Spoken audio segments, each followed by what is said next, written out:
कहते हैं कि लोभ और लालच आप इंसान को इंसान ना समझे। आपको ईश्वर ने धन दे दिया। नमस्कार दोस्तों, मैं हूं आचार्य संजय शर्मा। शास्त्र कहता है कि जितना भी अधिक धनवान हो जाए व्यक्ति, उसको कभी भी ये 5 काम नहीं करना चाहिए। क्योंकि धन जो है ईश्वर ने दिया है, परमात्मा ने दिया है और सृष्टि को नश्वर माना गया है। और व्यक्ति के अंदर कहते हैं कि संसार रूपी सागर में जो जन्म लेता है और उसके बाद धन, प्रसिद्धि, मान, मर्यादा सब कुछ अगर आ जाता है तो व्यक्ति को जो है घमंड हो जाता है। तो धनवान व्यक्ति जो भी है इस संसार में, उसको अपने 5 नियमों का हमेशा याद रखना है। कभी भी ये काम नहीं करने चाहिए। पहला काम है कि अगर आपको ईश्वर ने धन दे दिया, बहुत पैसा दे दिया, तो आप इंसान को इंसान ना समझें। इतना क्रोध करें कि दूसरे को आप डांट करके भगा दें। तो ये क्या है कि आपको त्यागना है और सबसे पहले क्रोध को त्याग देना चाहिए। धनवान व्यक्ति अगर क्रोध करेगा तो उसके दुश्मन बहुत सारे खड़े हो जाएंगे। तो इसलिए क्रोध का हमेशा त्याग करना चाहिए जो जीवन के अंदर धनवान है। दूसरा जो गुण है वह लोभ। कहते हैं कि लोभ और लालच जीवन के अंदर नैया को डुबो देता है।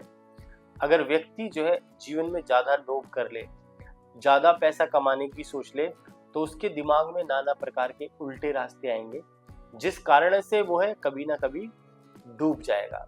आपने एक कहावत सुनी होगी, अली बाबा 40 चोर। बचपन में स्टोरी भी देखी होगी। तो क्या है कि रास्ता तो देख लिया, पर जब वापस खोलना चाहा तो भूल गया, पासवर्ड ही भूल गया। जैसे पासवर्ड भूल जाते हैं तो कोड भूल गया। तो वो मैंने स्टोरी देखी बचपन में।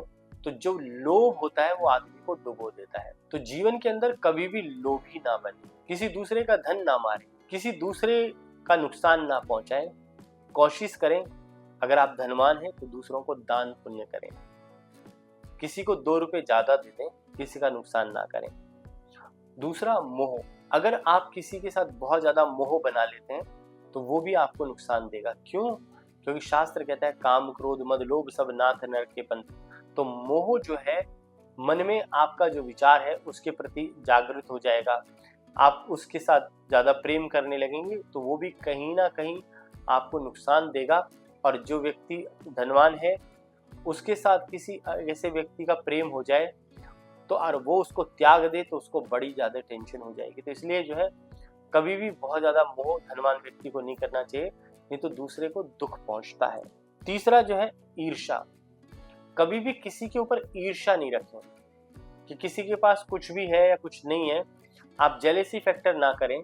जो धनवान व्यक्ति है, अगर जेलेसी रखेंगे तो आपका ध्यान जो है अपने टारगेट से हट जाएगा। जो धनवान है उसको अपने काम के प्रति सचेत रहना है, एक लाइन में चलना है, फोकस को खत्म नहीं होने देना।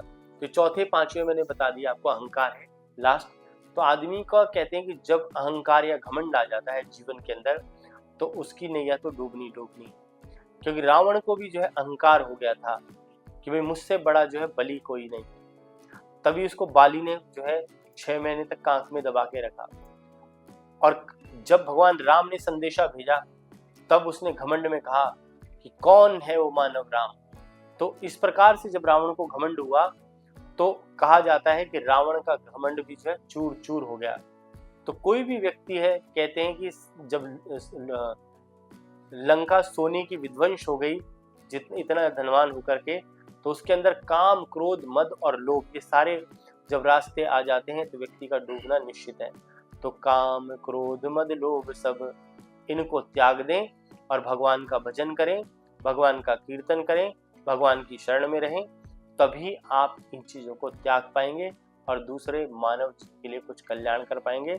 और धन कहते हैं कि बांटने से बढ़ता है, रोकने से नहीं। तो अगर आप धनवान हैं तो दान पुण्य अच्छे कार्य करें, गरीबों को भोजन कराएं, किसी की मदद करें, जिससे कि उसका जीवन अच्छा हो जाए और आपके जीवन में भी कुछ पुण्य की आपको प्राप्ति हो। नमस्कार।